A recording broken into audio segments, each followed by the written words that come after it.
Hi, welcome to Khong Driving, and what we have today in front of us is this beautiful BMW 3 Series.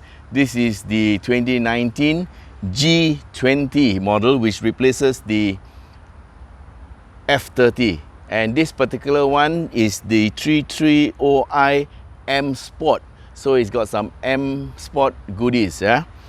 Okay, as of now it is still in CBU form, and it will set you back just 328,800, and that's before insurance. BMW says that the CKD will come. We don't know when, but it should be a bit cheaper, or rather a bit more affordable then. Okay, how does this compare to the old F30? Well, for one thing, what they've done is they have lengthened the wheelbase. Okay, there is a kind of race right now amongst the European makers to make the wheelbase as long as possible, because well, according to popular theory, the longer the wheelbase, the more space there is for the cabin. But now I noticed they are just stretching the front wheels further and further forward. The passenger cabin remains the same, so you can see that from the gap between the door, front edge of the door, to the fender. But anyway, in terms of length, this is longer than the previous one. It's all of 3 inches longer. Basically, it's plus 76 mm. That's roughly 3 inches.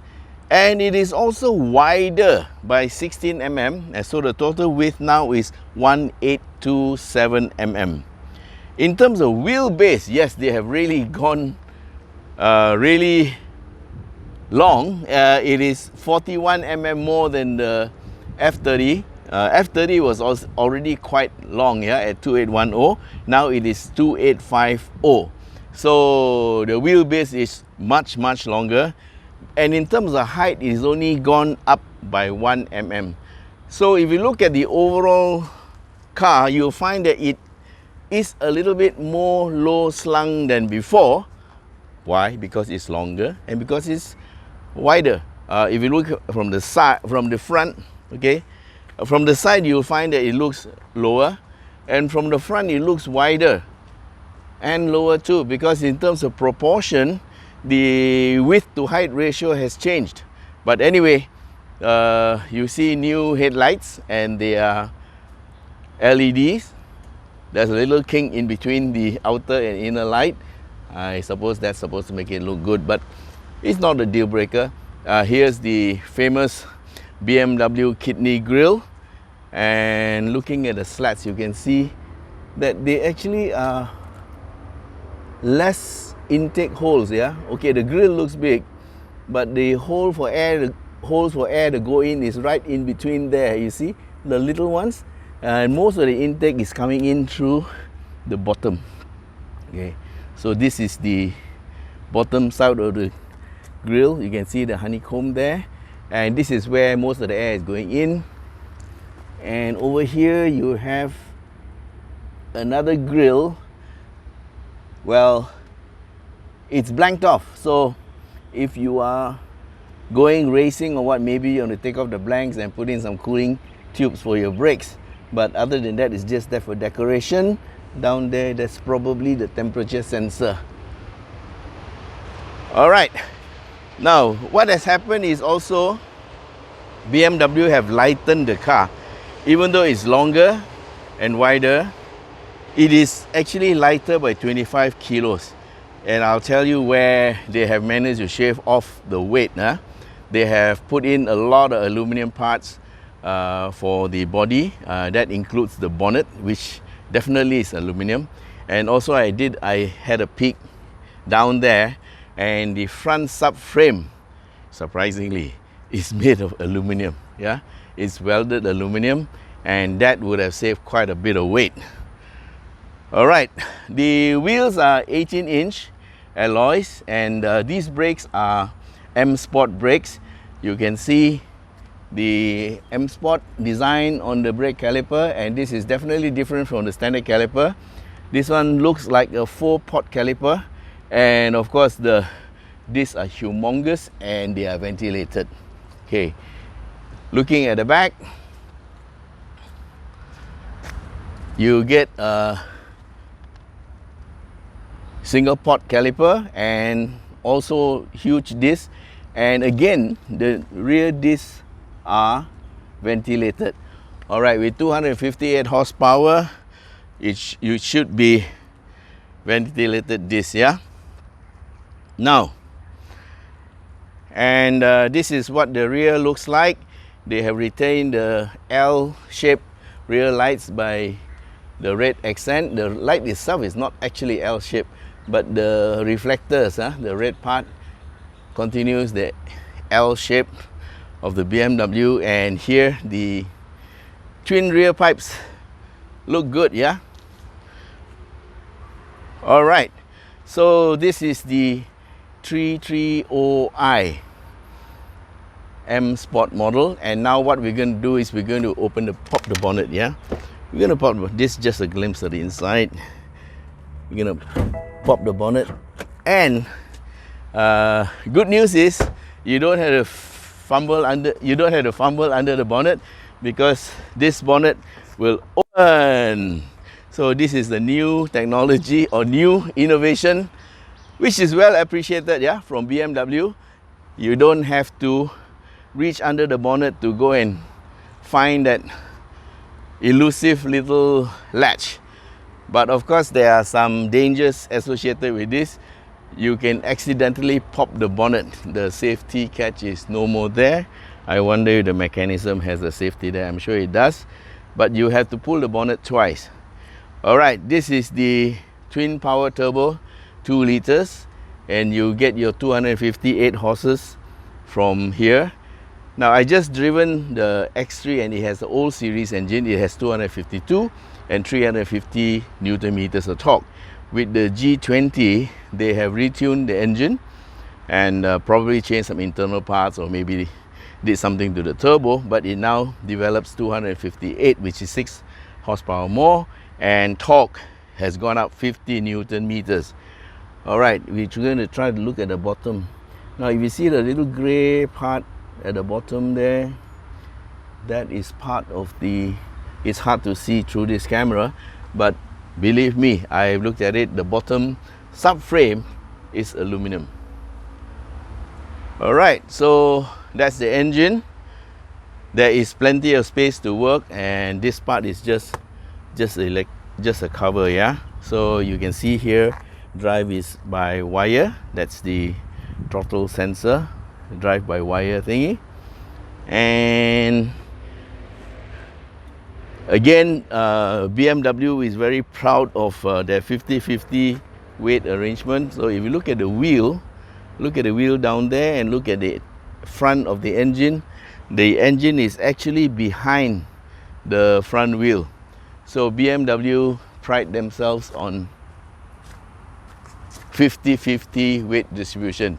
And again, if you look at the bonnet here, you can see by these little marks here, this is an aluminum bonnet, so it's very lightweight, yeah. You can, so for closing the bonnet, I don't advise that you press, but you should just slam it down. Yeah, that's the proper way to get the bonnet closed. Alright, so here is the M mosquitoes, the M mark on the car, and I understand that the wing mirrors are new. So let's step inside the car and we're going to run the engine. Okay, looking from the outside first, you can see here the seats, both, this is the driver's seat, driver and passenger is electrically adjustable, and they have two memories for the driver's seat, which is here. Once you've adjusted the seat, you can set it to 1 or 2, that's your option, and this is your lock unlock button. Okay, whilst it's very convenient for the lock and unlock button to be here, you have a problem if you are leaving a passenger in the car. Like sometimes I leave my wife in the car for a few minutes and I want her to lock the car. So what we actually need is a lock button in the center console that everybody can reach.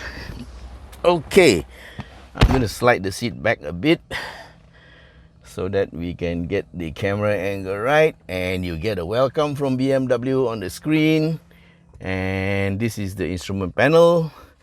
We're going to start the car. Press the brake, and the stop button is here in the console, in the center console. There we are. Okay, why do we start the engine? Because it is hot. It's a hot afternoon. All right, so because it's hot, you need to look at the aircon. All right, they have aircon controls here. You can control left and right temperature, and also the back passenger gets an aircon blower, and also with control switches. Then you have your radio, and of course this is a 10.25 inch touch screen with all kinds of information, and you can also control it using this little familiar BMW iDrive thing.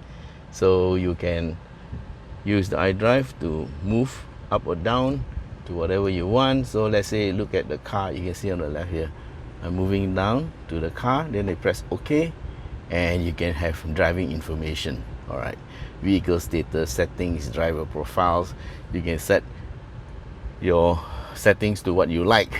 But here you can see, for example, you can check your journey data, and I'm pressing journey data. All right, this is fuel consumption. I've driven the car for about a day. We have driven from Cyberjaya to PJ, then we drove it up the mountain and came down. I put it into sport mode, I put it into Eco Pro, I put it into comfort. So you can see up there the modes that it's been driven, and the fuel consumption in liters per 100 kilometers. So there's a big variance in the curve because of different driving styles. But having said that, since refueling, we reset the meter, and our fuel consumption is 11.8 liters for every 100 kilometers. So it's about 8.5 kilometers per liter, which is not too bad considering it's got 258 horses, 258 horsepower. So it's a lot of power, and it needs fuel. And of course, running around Petaling Jaya and all, it takes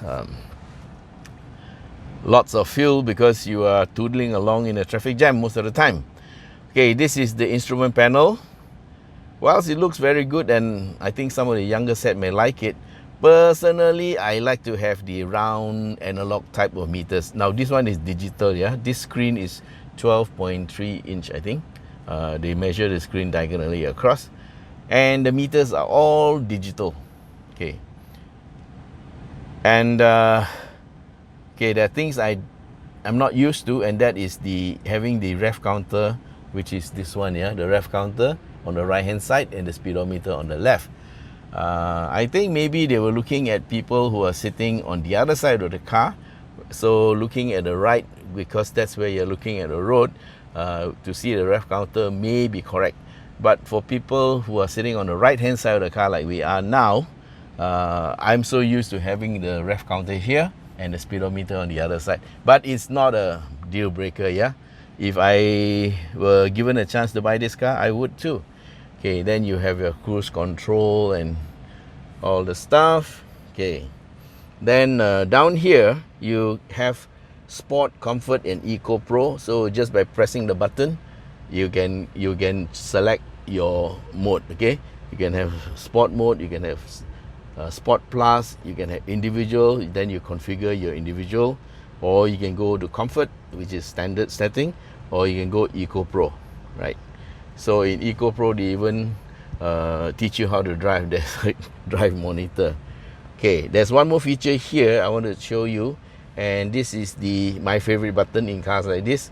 This is the auto off button. That means the engine will not stop at a traffic light. And then everything slows down, then your aircon gets hotter and hotter. So this one keeps your engine running. Okay, so I love this button, very good. And here's another button that is very useful. I first introduced it I was one of the first to introduce this feature. It's auto hold. It was during a Porsche drive in the early 2000s, and with this button engaged, you will come to a traffic light, you just have to brake to a stop, then you can take your foot off the brakes. And whether you're on a slope or not, as long as you are in drive, then the car will hold, auto hold, that's what it means. It will not move until you step on the accelerator again. So this is a very good button to have in a traffic jam, especially on a slope, especially if you're a lady driver or even some men who are not used to, you know, putting the foot on the brake, or if you lapse or something like that, your foot suddenly slips off the brake, your car won't roll back. Okay, so this is what it's about. Very good button. And here you have the other controls. There is also a navigation system.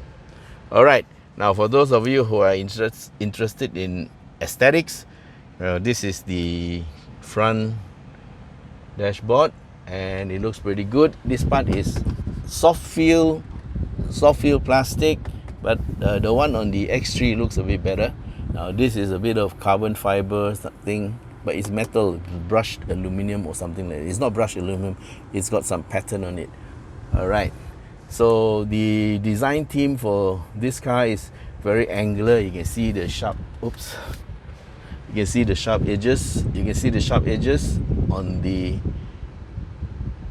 instruments and the features. Yeah, it's very angular, not round. So that explains why the meter has got this shape, because it matches with this shape.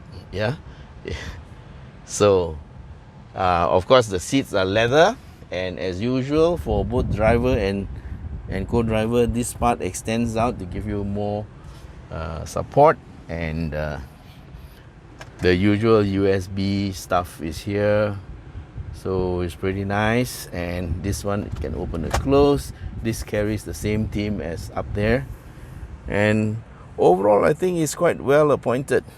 Okay, now let's go to the back and have a look. Maybe you can see a bit better.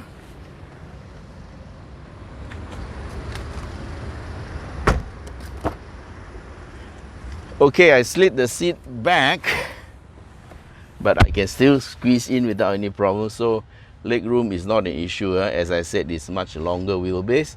And that's the front cockpit.